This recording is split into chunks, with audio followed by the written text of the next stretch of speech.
¿Se recuerdan que Jesús entró a una aldea que se llama Naín? Jesús está en Galilea. Y si uno mentalmente diseña el mapa de Israel, es norte-sur. Es como Arica y un poquito de Antofagasta, es chiquitito.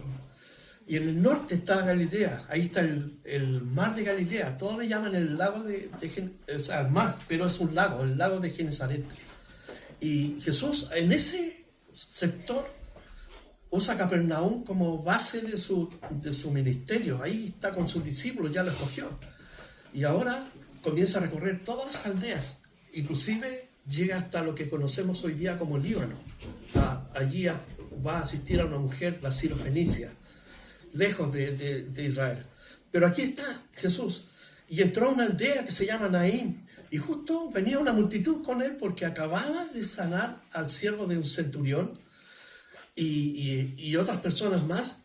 Y venía la multitud feliz porque todo lo que había visto, pero por el otro lado, en la misma aldea, que tenía una sola entrada y salida, una sola puerta, venía otra multitud triste.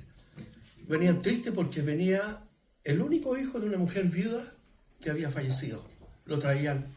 Entonces, por un lado, el gozo y por otro lado la tristeza, pero Jesús se compadeció de esa mujer y uno de los milagros que relata el doctor Lucas, porque es un médico, ¿cierto? Habla de una resurrección corporal.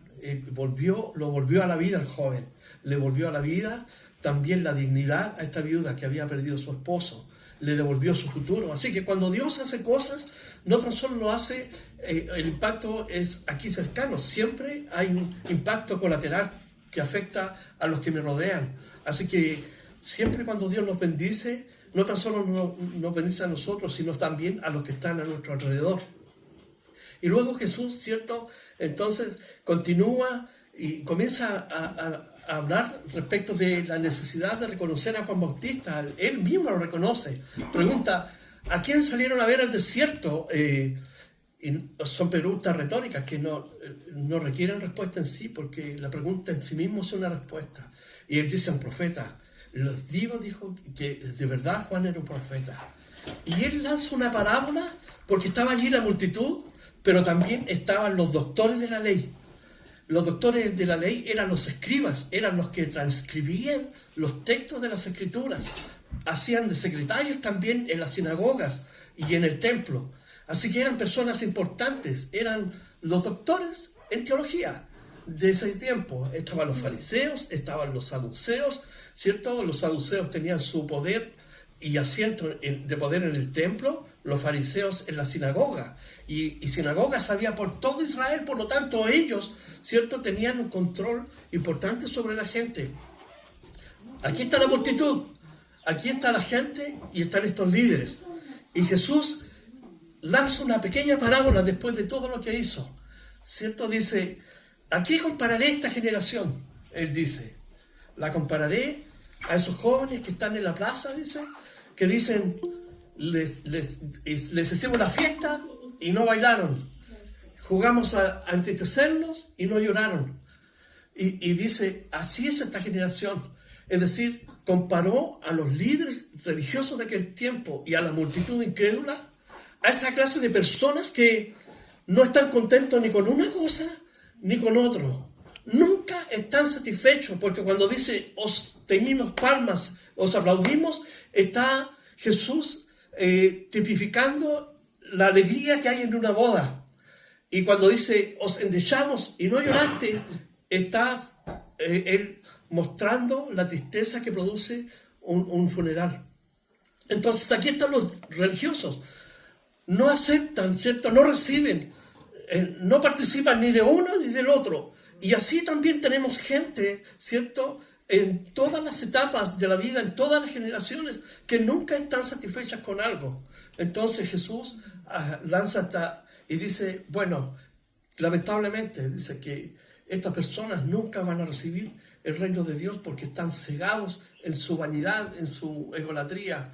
Y ahora Jesús acto seguido, va a la casa de un fariseo. Recuerden que los fariseos son los líderes de la religión judía en Israel. ellos son los principales de las sinagogas. Y este hombre va a invitar a Jesús a su casa. No sabemos si este fariseo lo invita porque quería buscar alguna estrategia para acusar a Jesús y llevarlo ante Sanedrín para que lo culparan, ¿cierto?, de sedición y de blasfemia contra la ley de Moisés, o simplemente tenía él una fascinación con Jesús, quería aprender de él. Pero el relato nos va a demostrar dónde estaba su corazón. Comienza el versículo 35 del capítulo 7. El versículo 35 dice: mas la sabiduría es justificada por todos sus hijos. Al final de la parábola Jesús da esta sentencia. ¿Qué quiere decir? Que aquellas personas que aceptaron el mensaje de Jesucristo, estas personas que decidieron poner su fe en Jesús, ¿cierto?, es una evidencia de que Dios, ¿cierto?, ha traído la verdad por medio de su Hijo Jesús. Por lo tanto, Dios se justifica en la cantidad de gente que acepta el mensaje, la sabiduría, es decir, la forma en que Dios trabaja en el plan redentor, por medio, en este caso, de Juan Bautista y de Jesús, para alcanzar a las multitudes para que lleguen a conocer a Dios. Así que el resultado de la venida de Juan Bautista, el resultado de la venida de Jesucristo, de ir a la cruz, pagar el precio, somos nosotros también. Así que Dios, como dice Jesús, la sabiduría es justificada por sus hijos. Y uno de los fariseos rogó a Jesús que comiese con él.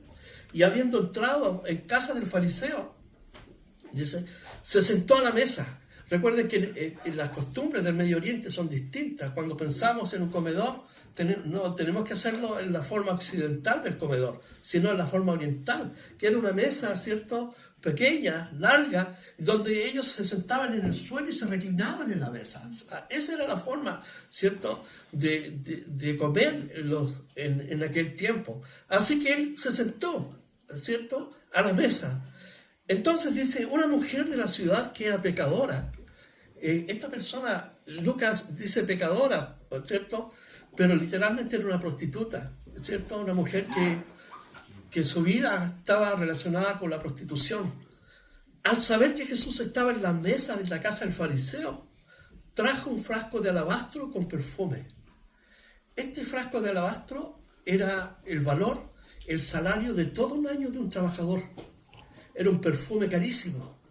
Y esta mujer, ¿cierto?, seguramente con los ahorros de su trabajo, tenía eso, porque era una forma también de asegurar el futuro cuando ellos podían venderlo, porque era mucho dinero. Así que trajo lo más preciado que ella tenía. Al saber que Jesús estaba allí, dice, y estando detrás de él, de sus pies, llorando, dice, comenzó a regar con lágrimas sus pies y los enjugaba con sus cabellos y besaba sus pies y los ungía con el perfume. Es interesante el relato que hace Lucas aquí, porque esta mujer supo que estaba Jesús, fue su esperanza, porque esa vida que ella llevaba era una vida de esclavitud. Y la culpa del pecado sobre algunas prácticas que realiza el ser humano son tan profundas que muchos, ¿cierto?, al no encontrar solución, buscan el camino más rápido, que es el suicidio. ¿Cuántas personas? Judas es uno de ellos, un ejemplo. Al no poder aplacar su culpa, su remordimiento, entonces él encontró el camino más rápido y se suicidó. Entonces, pero esta mujer tenía esperanza en su corazón porque escuchó el nombre de Jesús. Y recuerden que Lucas nos dice que la fama de Jesús se extendía por toda Judea y por todo Israel. Así que en todas partes se escuchaba hablar de Jesús, lo que hacía, cómo sanaba a los enfermos, daba vista a los que estaban ciegos y libertad a los cautivos, es decir, a los que estaban presos en diferentes clases de pecados, los traía a la libertad. Así que esta mujer fue allí y sin pensarlo, ella entonces derramó este perfume sobre sus pies y comenzó entonces a enjugar con sus propios cabellos y a besar sus pies. Esta acción me recuerda a cualquier persona que, estando en una condición de vida, ¿cierto?, en la oscuridad, La única opción de salvación es Jesucristo. Y cuando se entregan a Jesucristo, entregan sus vidas, entonces es porque hay una convicción de que Él es el único, es el suficiente para limpiar y perdonar nuestros pecados y sacarnos la culpa que cargamos muchas veces. Así que esta mujer, su esperanza era Jesús, así que seguramente la culpa del pecado, su clase de vida, en la estigmatización de la sociedad, porque la sociedad estigmatizaba a las prostitutas de una manera feroz, ¿cierto? Y principalmente en el primer siglo.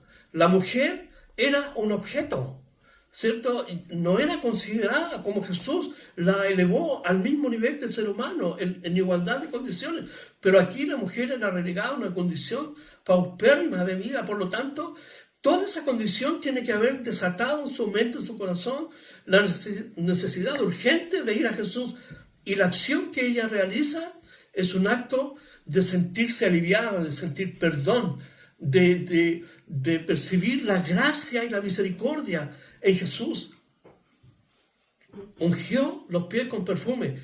Fíjense, y aquí podemos ver el contraste entre una vida de fe que actúa por amor, buscando el perdón, y una fe religiosa, fría, ¿cierto? Calculadora, que actúa por lo que puede obtener de la propia religión.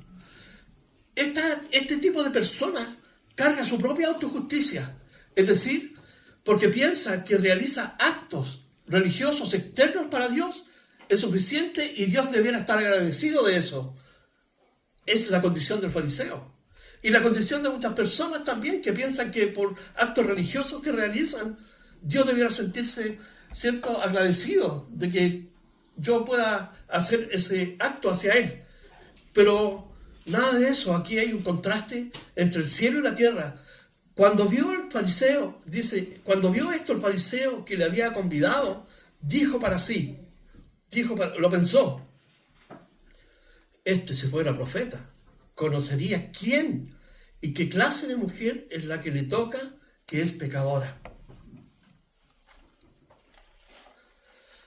Qué interesante que a veces pensamos que Dios no conoce lo que pensamos. Como seres humanos caídos, pero redimidos en Cristo Jesús, tenemos luchas también en nuestra mente. Jóvenes, adultos, en fin, todos. Todo el estrato, digamos, tenemos batallas en nuestra mente. Pero nuestra mente ahora está rendida a Jesucristo y nuestros pensamientos van cautivos a Cristo Jesús. Pero este hombre religioso, él era un orgulloso de estos de primera línea. Y él dijo, si este fuera profeta, sabría quién está ahí. Recuerden que la multitud, cuando Jesús sanó y restauró la vida de este joven, la gente alababa a Dios y gritaba de temor, ¿cierto? Alabando a Dios, toda la multitud, los que venían por un lado tristes y los que venían contentos, todos se juntaron ahora para adorar a Dios. ¿Y cuál fue el mensaje que dijeron? Dios ha enviado un profeta. Dios ha enviado un profeta. Hay un profeta en medio de nosotros. Y Jesús era considerado un profeta en Galilea. Y las tres funciones en la vida de Jesús son profeta, sacerdote y rey. Porque el Rey de Reyes, Señor de Señores, es sacerdote porque Él es el único que intercede por nosotros ante Dios. Y es profeta porque Él descubre, desnuda, ¿cierto?, la intención del corazón, pero además nos da la perspectiva de lo que viene en este tiempo, principalmente. Fíjense, 2000 años atrás, Jesús dijo, habrán terremotos fuertes en muchos lugares. Dice, y los hombres desfallecerán, dice. Esto habla, literalmente esa palabra, es como si le dieran ataques cardíacos. Esa es la intención del texto original. Los hombres morirán de ataques cardíacos cuando se enteren, dice, por la bravura del mar, por el sonido del mar. Jesús está hablando de tsunamis. Jesús está hablando de grandes maremotos que van a cubrir la tierra. Entonces Jesús era profeta porque Él vaticina lo que va a ocurrir. Sediciones, golpes de Estado, guerra, rumores de guerra, es lo que estamos viviendo. Así que Jesús es profeta, es rey y sacerdote. La multitud dijo, es profeta. Pero este fariseo dijo, sí, si este fuera profeta, sabría a quién está tocando. Pero vamos a ver la respuesta, cómo responde Jesús. Y es interesante porque estaba escuchando el otro día a un pastor psiquiatra y él decía, muchas personas, muchos ateos, arguyen, ¿cierto?, a la capacidad del cerebro, ¿cierto?, para razonar respecto de si Dios existe o no existe. Pero él les dijo, pero el pensamiento no es algo material. El cerebro es algo material. El pensamiento, lo que pensamos y cavilamos en nuestra mente, en nuestro corazón, no es producto literalmente del cerebro, porque el cerebro es un bien material. Entonces, las palabras, los pensamientos tienen que ver con nuestro corazón y es algo espiritual. Entonces, en esta dimensión Dios nos conoce y Jesucristo le va a responder a este hombre. Le dice así. Cuando vio esto el fariseo, ya vimos, si este fuera profeta, conocería quién y qué clase de mujer es la que le toca, que es pecadora. ¿Cuánto prejuicio hay hoy día en nuestra sociedad? Entonces Jesús lo confronta con una breve parábola. Una parábola es una ilustración del diario vivir para comparar, donde compara ciertas cosas, pero el sentido es netamente espiritual. Jesús toma algo de la vida diaria, pero lo proyecta al punto espiritual para que la gente pueda comprender, ¿cierto?, la verdad que hay tras esa enseñanza que está levantando Jesús. Y aquí Jesús dice así, cuando vio esto el fariseo, el 40, entonces respondiendo Jesús entonces le respondió a lo que él había pensado. Simón, le dijo, una cosa tengo que decirte, y le dijo, di, maestro.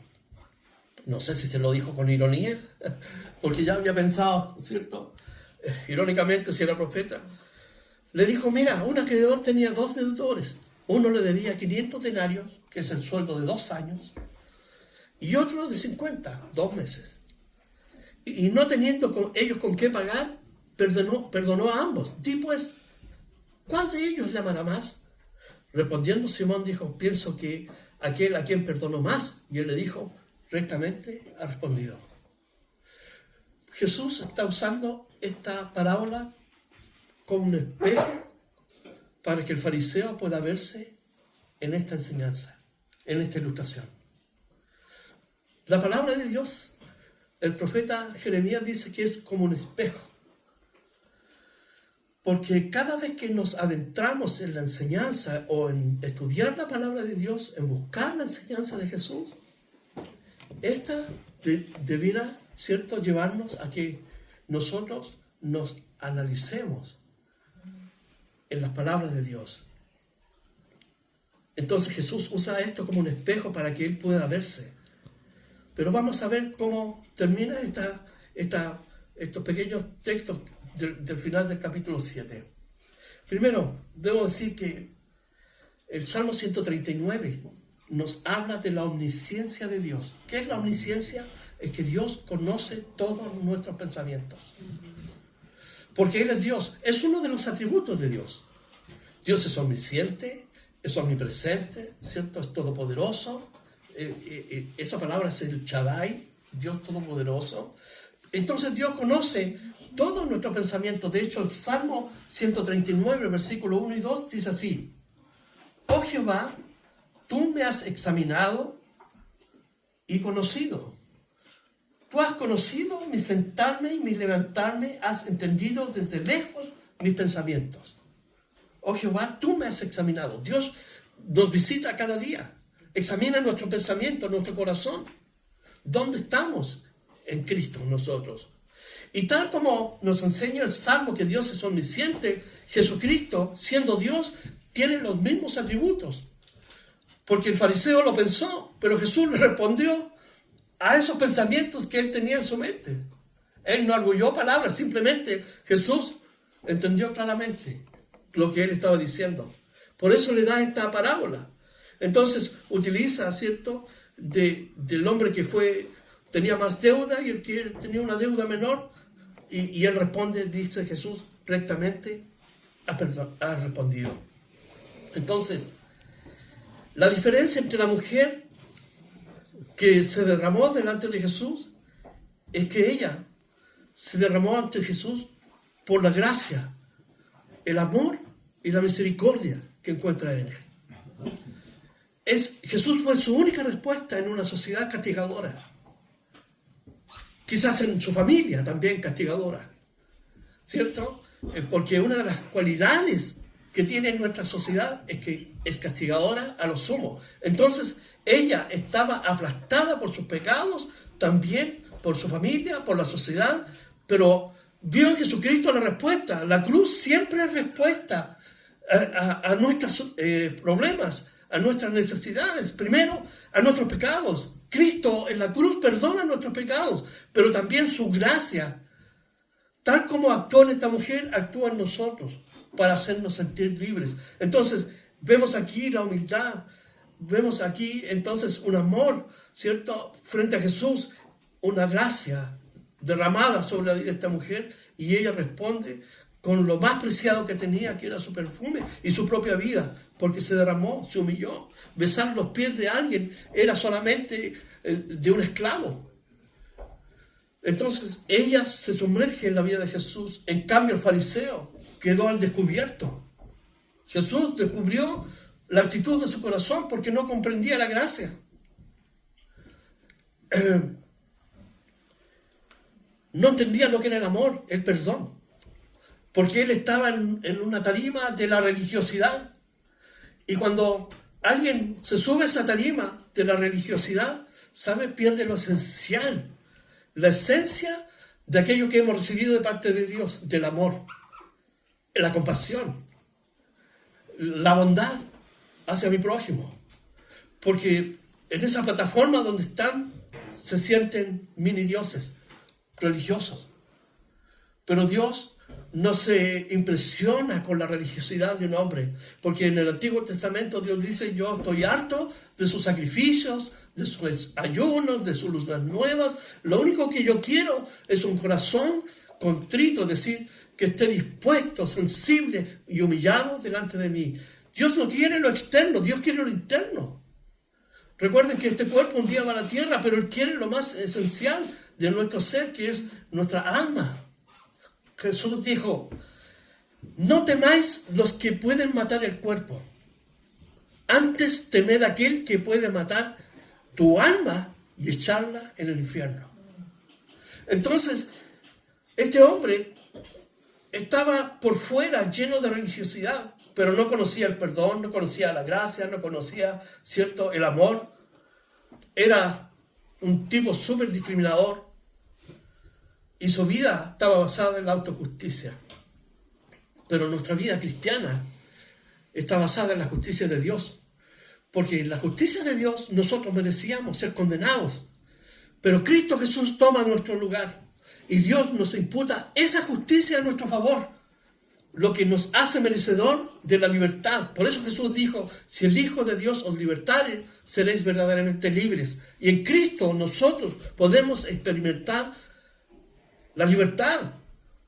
Y es posible que también alguien pueda cargar, ¿cierto?, o estar llevando una carga como esta mujer por tiempo y no sabe cómo solucionar esa situación, esa carga que a veces nos aplasta. La respuesta es ir a Jesucristo. Jesús dice: pon sobre mí tu carga, que yo la llevaré. Y si se trata de pecados, hay que ir a la cruz. ¿Por qué? Porque los brazos de la cruz aún están abiertos para perdonarnos. Dice que si confesamos nuestros pecados, Dios es fiel y justo para perdonar nuestros pecados y limpiarnos de toda nuestra maldad. Nunca más me acordaré de ellos. En una metáfora que emplea el profeta Isaías, dice: lo lanzaré a lo más profundo del mar. Lo que quiere decir que está lejos de Dios, porque Dios habita en la santidad, y ahora cuando nos recibe somos sus hijos, somos sus amados. Entonces, fíjese lo que va a suceder aquí. Él respondió bien, porque obviamente al que se le perdona más, ¿cierto?, ama más. Y nosotros conocemos de deudas financieras, por ejemplo, en los 80, ¿se recuerdan cuando había una crisis financiera mundial. Aquí en Chile, ¿quién no estuvo endeudado en los bancos? Entonces, cuando uno terminaba de pagar, alegría. Pero ¿cuánto más si alguien viene y te dice, no, no me pagues más? Entonces, el fariseo dijo, el que perdonó más, ¿cierto? Dice, rectamente has juzgado. Y vuelto a la mujer, dijo a Simón, ¿ves esta mujer? Y aquí Jesús le va a enrostrar 3 cosas que eran una práctica común en el primer siglo. En toda casa, cuando llegaba un invitado, Jesús le dice, entré a tu casa y no me diste agua para mis pies. Recuerden que los caminos no estaban pavimentados, no había asfalto. A lo más habían ciertos caminos de piedra, pero en ciertos lugares todo era de tierra. Los días de lluvia, el barro. Entonces, una de las cosas que cuando un comensal invitaba a alguien a su casa era siempre tener un siervo. Habían siervos, ¿cierto? Con un lavatorio, no sé si calentaban el agua, pero tenían que lavarle los pies, sacarle los pies, secárselos, ¿cierto? Y luego hacerlo pasar a su comedor. Entonces Jesús dijo aquí, entré a tu casa y no me lavaste los pies, que es una señal, ¿cierto?, de bienvenida, de una aceptación, de estar contento que estés en mi casa. Mas esta, en otras palabras, me lavó mis pies con sus lágrimas y los ha enjugado con sus cabellos. No me diste el beso, que era otra práctica, el beso de bienvenida. Un beso de bienvenida simbolizaba todo el buen tiempo que iba a pasar dentro de la casa, en el medio del mal tiempo que pudo haber pasado estando en la calle. No me diste beso, mas esta desde que entré no cesaba de besar mis pies. Segunda falta del fariseo. No ungiste mi cabeza con aceite, mas esta ha ungido con perfume mis pies. ¿Qué dice el Salmo 23? Unge mi cabeza, mi copa está rebosando. Era, ¿cierto?, la presencia de Dios en el salmista, ¿cierto?, en su vida, pero aquí simbolizaba todo el tiempo de bendición que significaba esta persona dentro de la casa. No me ungiste, no me bendijiste. Entonces, esta me ha ungido con perfume mis pies, por lo cual te digo que sus muchos, y aquí esto, porque habían no tan solo un fariseo, habían otros fariseos, otros comensales. Un fariseo no va a invitar pecadores. La mujer se infiltró en la casa por el prejuicio que había hacia ella. Habían otros hombres de su misma, ¿cierto?, casta social. Entonces, por lo cual te digo que sus muchos pecados le son perdonados, porque amó mucho, más a quien se le perdona poco, poco ama. Y a ella le dijo, tus pecados te son perdonados. Y los que estaban juntamente sentados a la mesa comenzaron a decir entre sí, ¿quién es este que también perdona pecados? Y aquí se produce un conflicto, ¿cierto?, en cuanto a la creencia, ¿cierto?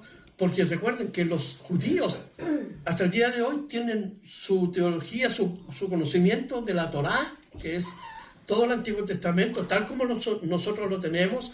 Ellos son 24 libros, nosotros son 39, los separamos, pero es lo mismo del Antiguo Testamento que ellos. En el Antiguo Testamento habla de un solo Dios que es perdonador. Entonces ellos no entendían cómo un hombre podía perdonar pecados. Es un conflicto, ¿cierto?, teológico, por decirlo así. Es un conflicto. Es como los testigos de Jehová hacen de Jesús un Dios como un Dios griego. No aceptan la divinidad de Jesús. Pero Jesús tiene las mismas competencias que el Padre, porque Él, siendo Dios, se despojó de sí mismo y vino a vivir una vida como hombre, y siendo en esa condición como siervo, fue a la muerte de cruz y allí pagó por nuestros pecados. Pero Él es Dios, es la segunda persona de la Trinidad. Él tiene la potestad, pero ¿cómo ellos no podían entender esto? Es interesante que nosotros sí lo podemos entender hoy, porque hay cosas que podemos, ¿cierto?, ir descubriendo en la medida que vamos investigando. Por ejemplo, un matrimonio son dos, pero son uno. Es un misterio.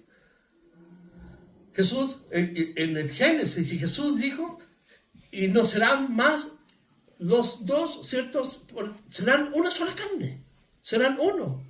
Indistintamente, un esposo puede estar en el sur y la esposa en el norte, pero siguen siendo uno, estando casados. Eso es un término en hebreo, echad, que habla de unidad compuesta. Cuando quiero que vayamos a Deuteronomio 6. Esto ya lo compartí, pero quiero para que Deuteronomio, el capítulo 6, el versículo, le digo el tiro. Está Génesis, Éxodo, Levíticos, Números, Deuteronomio. Es el quinto libro del Antiguo Testamento, el capítulo 6, el versículo 4. Esto lo escribe Moisés, ¿cierto?, al pueblo de Israel, y dice: oye Israel, Jehová nuestro Dios, Jehová Echad es. Mira lo que dice: uno es. Y este uno habla de una unidad compuesta. Unidad compuesta.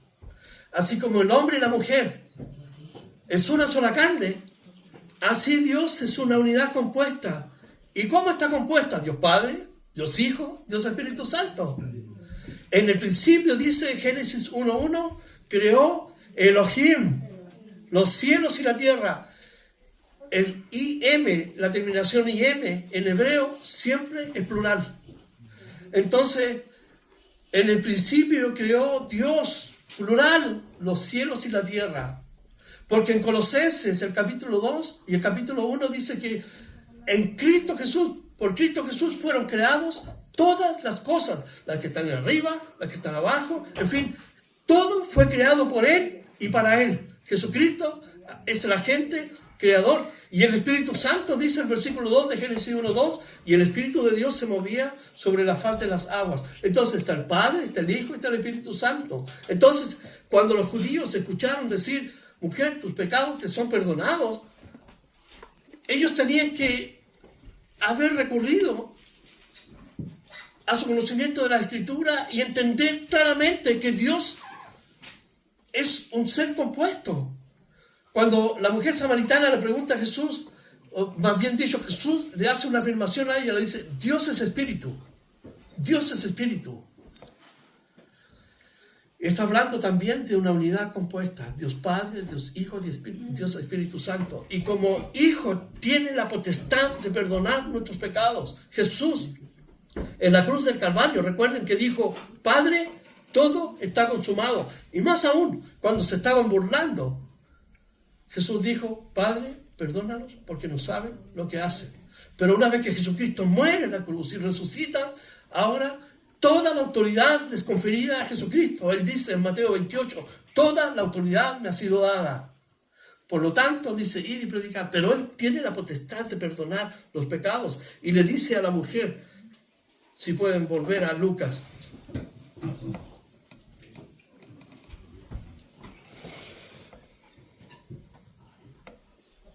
Mujer, le dijo, tu fe te ha salvado.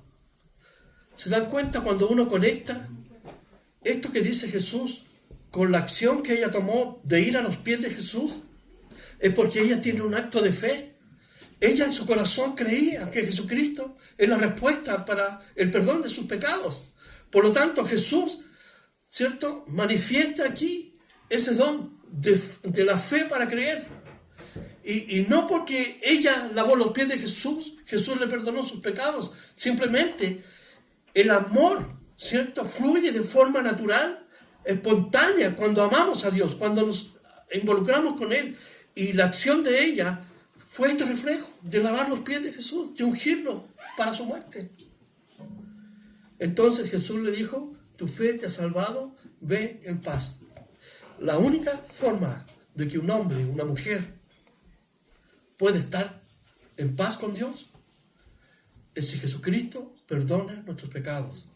Si hemos rendido nuestra vida a Jesucristo, porque entramos en una relación con Dios y estamos en paz con Dios, porque ya no hay una barrera que nos separe de Dios, que son nuestros pecados. En el Antiguo Testamento los profetas decían, vuestros pecados han hecho una barrera entre Dios y vosotros. Por eso Juan Bautista decía, arrepiéntanse. Jesucristo, el mensaje que trajo fue, arrepentidos, el reino de Dios está aquí. Pero los pecados son barreras. Y cuando confesamos nuestros pecados, entonces entramos en una relación directa con Dios por medio de Jesús. Recibimos el don del Espíritu Santo en nuestra vida. Y ahora, entonces, como hijos de Dios, caminamos y podemos recibir cuando hacemos esa confesión. Tal vez un día, cuando usted la hizo, cuando yo la hice, no lo escuchamos audiblemente, pero los cielos dicen que cada vez que una persona se arrepiente, hay gozo con los ángeles, hay gozo en los cielos. Por lo tanto, si el mismo cielo dijera, tu fe te ha salvado, vive en paz o ve en paz. Así que esta mujer, el resultado de su fe es en paz, ir en paz. Capítulo 8, vamos a avanzar los 2 primeros versículos. Dice: aconteció después que Jesús iba por todas las ciudades y aldeas predicando y anunciando el evangelio del reino de Dios, y los 12 con él.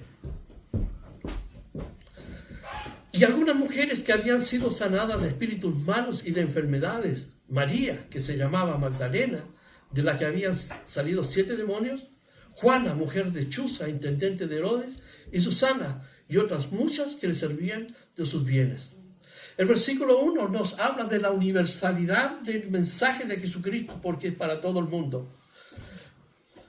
Juan 3:16 dice: porque de tal manera amó Dios al mundo, es decir, al cosmos, literalmente, que ha dado su Hijo unigénito para que todo aquel que en él cree no se pierda, mas tenga vida eterna. Así que el mensaje de Dios, el mensaje de la palabra, el mensaje que trajo Jesucristo es universal. Por eso que Jesucristo lo vemos en esta etapa de su ministerio, yendo a ciudades, a aldeas, y no tan solo a los centros, ciertos poblados, o donde estaban, cierto, el templo y las grandes urbes. No, él iba a todas las ciudades, aldeas, predicando, fíjense, predicando y anunciando que el evangelio, la palabra evangelio significa buenas noticias. Entonces él iba anunciando y predicando las buenas noticias del reino de Dios. El reino de Dios, que significa el gobierno que Dios quiere tener en nuestra vida por medio de su Hijo Jesucristo. Y la palabra buenas noticias, ¿cierto?, es que Dios ha enviado a su Hijo para ser perdonados, y los 12 con él. Así que Jesucristo no tenía moto, no tenía bicicleta, no tenía automóvil, no tenía jet, avión, ¿cierto? Pero él recorrió cada centímetro de esas ciudades y aldeas a pie, caminando y predicando, por un amor inagotable que él sentía por aquellos, ¿cierto?, que él estaba visitando en esas ciudades. El reino de Dios es el gobierno en nuestra vida. Y una de las cosas que uno a veces puede decir, ¿cierto?, con los labios: sí, yo oro, yo leo la Biblia, yo voy a la iglesia, pero puede estar desconectado del reino, como el fariseo. Él pensaba que por ser del pueblo de Israel, descendiente de Abraham, ya automáticamente estaba conectado a Dios. Pero eso no es así, porque en el Evangelio de Juan, si buscan conmigo el capítulo 1, el versículo 12, que es un texto, Juan 1:12, el Evangelio de Juan 1:12 dice, si lo encontraron, dice: mas a todos los que le recibieron, a los que creen en su nombre, les dio potestad de ser hechos hijos de Dios. Fíjense en estos 2 verbos importantes: recibir y creer. No basta con decir que uno es. Uno tiene que recibir. ¿A quién? A Jesús. Y creer en su nombre. Si usted cree, muy bien. La Biblia dice que los demonios creen y tiemblan. Pero hay que recibirlo. ¿Dónde? En el corazón. En Romanos 10:9-10 dice que si confesares con tu boca que Jesús es el Señor y creyeres en tu corazón que Dios le levantó de los muertos, entonces eres salvo. ¿Por qué? Porque con la boca se confiesa para salvación, con el corazón se cree para justicia, en el sentido de que la justicia de Dios nos es imputada, y una vez que somos perdonados, entonces somos salvos. Así que Jesucristo, volviendo a Lucas, iba por todos los lugares proclamando el reino de Dios, porque era importante que ellos conocieran el mensaje. Recuerden que las profecías apuntaban que ese era el tiempo de la venida del Mesías, Pero no lo creyeron, no aceptaron su mensaje, ni por la evidencia que Jesucristo, de todas las cosas que realizó, ni siquiera por eso lo aceptaron. Las profecías de Daniel, las semanas 70, apuntaban a la venida de Jesucristo. Ellos no lo aceptaron. ¿Por qué? Porque Jesús venía de Nazaret, un pueblo insignificante, una aldea, un villorrio, que nadie iba a aceptar. ¿De dónde? De Galilea. Cuando hablaban de la proveniencia de Jesús, ¿qué decían los judíos? De Galilea puede venir algo bueno. Entonces había un prejuicio. No lo aceptaron más por orgullo, por prejuicio religioso. Pero Jesús se dio el trabajo de ir a anunciarles el mensaje. Por lo tanto, estas personas no son inocentes delante de Dios. Un día todos nosotros tenemos que presentarnos delante de Dios. Estas personas no son inocentes. ¿Por qué? Porque un día tuvieron al propio Hijo de Dios anunciándoles el mensaje. Dios les va a decir, ¿por qué no recibiste el mensaje? ¿Por qué no aceptaste, mi amor? Mandé a mi hijo, lo rechazaste. Entonces ahora, fuera, tú no perteneces a este reino. Y para siempre van a estar separados de Dios. Pero aquí lo más importante que quiero resaltar es que Lucas resalta la labor de la mujer. Una de las cosas importantes que en otras religiones no encontramos. En el Islam, por ejemplo, la mujer es un objeto. Y si no usan el burka, ¿cierto? Lamentablemente, mira, hay países musulmanes donde la mujer no puede salir sola a la calle, tiene que ir acompañado por el esposo o un familiar y con el burka. Están obligadas a usar el burka. Son objetos para ser usadas con la ley Sharia que ellos instalaron. Un musulmán, ¿cierto?, está justificando la pedofilia porque un musulmán se puede casar, un viejo, con una niña de 10 años. Una niña de 12 años. En el siglo XIII, XIV, en Europa también lo hacían. Los reyes se casaban con niñitas de 10, 12 años. Eso fue terrible, pero los musulmanes lo practican hasta el día de hoy. Pero en Cristo Jesús la mujer es exaltada. El cristianismo es el único quien hace de la mujer, ¿cierto?, lo coloca al mismo nivel, cada uno con sus responsabilidades. Dice aquí, y algunas de las mujeres habían sido sanadas, ¿cierto?, de espíritus malos y enfermedades. María, que se llama Magdalena, de la que habían salido 7 demonios. No hay un relato específico de esto en los otros evangelios, pero aquí Lucas nos dice que era una mujer que estaba poseída por demonios, porque entregó su vida tal vez a la práctica de leer el tarot, ¿cierto? En aquel tiempo adoraban los astros, estaba la astrología, ¿cierto? Estaban las cartas, la invocación de los muertos, la invocación de los espíritus, la adoración a otros dioses. Entonces, de una u otra manera se involucró en un mundo espiritual dominado y gobernado por los demonios. Hoy día muchos jóvenes se leen el tarot, ¿cierto? Juegan a la ouija y todo eso.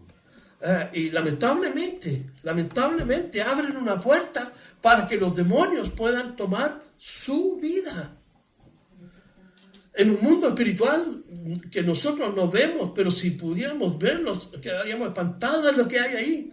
Hay huestes espirituales de maldad, nos dice el apóstol Pablo. Demonios que están allí presentes. Y cuando esta mujer jugó con ese mundo, 7 demonios tomaron su cuerpo. Los demonios son espíritus inmundos que vagan por los lugares secos, dice Jesús, buscando un cuerpo, buscando descanso y no lo hallan. Quieren descansar, reposo. No tienen reposo, pero descansan a través de un cuerpo. Toman una persona, inclusive hasta animales. Pero volviendo al tema, ¿cierto? Aquí, esta mujer fue liberada. Solamente Dios puede traer libertad. ¿Cuántas personas han jugado con los demonios y Cristo los ha liberado, los ha salvado? Pero esta mujer estaba allí ahora sirviéndole. Fíjense, Jesús dice que cuando un demonio sale de alguien, ¿cierto? Esto lo voy a encontrar en Mateo 12, 43 al 45. Allí está el pasaje que habla del demonio que sale cuando es expulsado y vuelve a esos lugares. Pero cuando la persona que ha sido liberada no rinde su vida a Cristo o sirve a Dios religiosamente, ¿saben? Este demonio dice, volveré a esa casa que ahora está limpia, y vuelve con otros 7 demonios, y el peor, y el estado final es peor que el primero. Carlos ayer nos contaba de ese muchacho que se iba a suicidar allí en la grúa en 15 Norte, y que con un cuchillo se estaba cortando, y con su cara desfigurada. Ahí hay demonios actuando.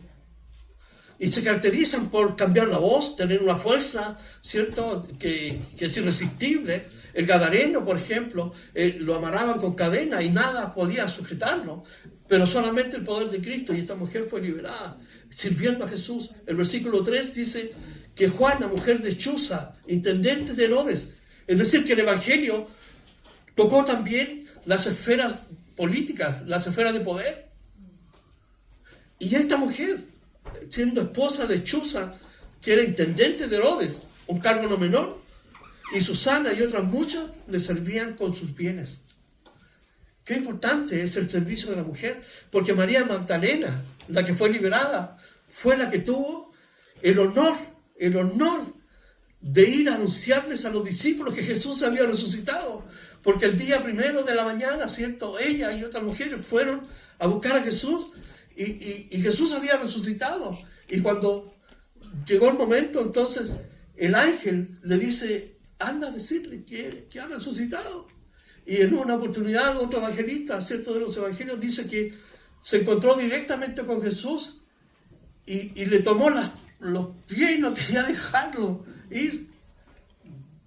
Y le dijo, anda a decirle a mi Señor. Tuvo el privilegio. Entonces fíjense la relación que hay de amor, de servicio a Dios. Y una de las cualidades de la mujer que yo quiero destacar es la fidelidad para servir a Dios. De verdad, es un ejemplo que yo encuentro, y lo podemos ver aquí en la Escritura, porque hay una entrega total, no es una entrega racional, es una entrega también afectiva, con todo el ser, por lo que Dios ha hecho en ella. Y hay otras. María, la madre de Jesús. Estaba María, ¿cierto?, la esposa de Salomé. Estaba María, hay como 5 Marías, se las voy a mencionar, aquí las tengo anotadas. María, la madre de Jesús, María, la madre de Jacobo, María, la hermana de Marta, hermana de Lázaro, María, la madre de Marcos, de Juan Marcos, el que escribió el Evangelio Marcos, María, la mujer creyente de Roma. Pablo le da saludos. Salúdame a María. Así que parece que el nombre más común en el primer siglo era María. Pero el nombre real de María es Miriam. Miriam. Ese es el nombre en el idioma original, Miriam. Pero entonces, una de las cosas, en el Antiguo Testamento, ¿se recuerdan cuando Josué invadió Jericó? ¿Quién fue la que trajo luz para destruir Jericó? Bueno, fue Dios quien destruyó la muralla, pero ¿quién abrió la puerta? Una mujer, Rahab.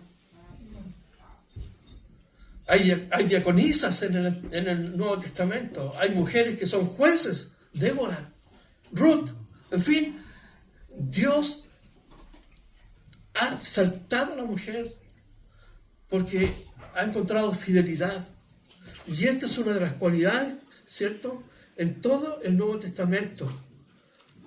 Chuza, siendo una mujer importante, ella servía, y una de las cosas que ellos hacían era servirle con sus bienes. Es decir, estaban ahí no tan solo para acompañarlos, ellas estaban para atender, servir con sus bienes, con su dinero, con todo aportaban. ¿Para qué? Para que ellos pudieran seguir predicando, y ellas iban con ellos exponiéndose a todos los peligros que implicaba predicar el Evangelio en el primer siglo para una mujer. Había un grupo de los fariseos que se llamaban, les decían los narices sangrantes. ¿Por qué? Porque estos veían a una mujer, cerraban los ojos y seguían caminando. ¡Pah! Y chocaban. Tenían tanto prejuicio contra la mujer, ¿verdad? llegaban a tal punto de considerarla como un animalito sin alma. Ese era el punto de pensamiento retrógrado que existía en el primer siglo en los judíos. Pero Dios ha exaltado a la mujer de una manera maravillosa y podemos ver el servicio a Dios. Fíjense ustedes en las congregaciones, siempre hay más mujeres que hombres. Así que yo doy gracias a Dios por todas las mujeres que sirven aquí. ¿Por qué? Porque yo sé que aman a Dios profundamente. Y eso es maravilloso. Así que, ¿con qué nos quedamos hoy en día? Que la fe genuina nos conduce siempre a disfrutar del perdón, del amor y la gracia de Dios como la mujer. Nos lleva a derramarnos delante de Dios. Pero la religiosidad, ¿cierto?, cierra la puerta a que seamos bendecidos por Dios. ¿Por qué? Porque pensamos que nuestra justicia es suficiente y estamos justificados delante de Dios. Con eso estamos cerrando la puerta a las bendiciones de Dios y estamos diciéndole: Jesús, tu sacrificio no es importante, es más importante mi obra. O simplemente mi conocimiento de Dios. Pero la gracia de Dios se manifiesta en un corazón humilde, en un corazón sencillo. Y cuando uno ha sido redimido por Dios, perdonado, entonces, como la parábola de los dos deudores, uno ama intensamente a Dios, porque sabe de dónde lo sacó. Y a pesar de que fallamos cada día, pero uno sabe de dónde Dios lo rescató para transformarlo en un hijo de Dios. Todos somos iguales delante de Dios. Tenemos responsabilidades distintas, pero todos somos iguales delante de Dios. Y recibimos su amor, su gracia y su perdón. Por eso la enseñanza de una mujer, en cuanto al amor, en cuanto a la pasión, y es una de las cosas que en este tiempo se ha perdido. Porque ella tuvo una pasión por Jesús al punto de derramar todo su ser y su dinero que tenía ahí ahorrado delante de Dios. La pasión. La pasión no significa una vida mística sin fundamento. La pasión significa un amor profundo por Dios. Y el resultado de eso es mi amor, que yo estoy con Él todos los días.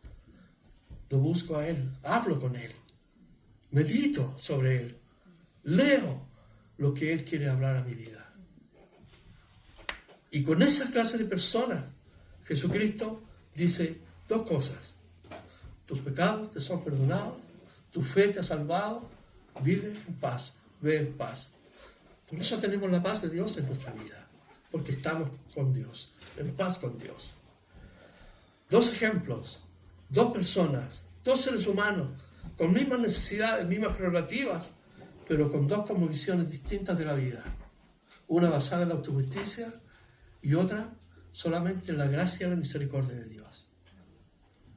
¿Con cuál nos identificamos? Vamos a orar. Padre, gracias por este día, por este tiempo, por cada uno de los que está aquí, Señor, por tu palabra que siempre tienes, Señor, para nosotros. Una enseñanza tan clara, Señor, que podamos no tan solo, Señor, oír, sino también hacer, en obediencia, practicar lo que tu palabra nos dice, Señor. Agradecidos de tu amor, Señor, de tu perdón, cuando viniste a nuestra vida, Señor, en los momentos que más te necesitábamos, Señor. Tú siempre estuviste ahí para ayudarnos. Y ahora, Señor, como hijos, como hijas, estamos agradecidos, Señor. Y queremos, como estas mujeres, servirte, Señor, por siempre, hasta que tú regreses por nosotros, Padre. En el nombre de Jesús te damos gracias. Amén. Amén. Bien, vamos.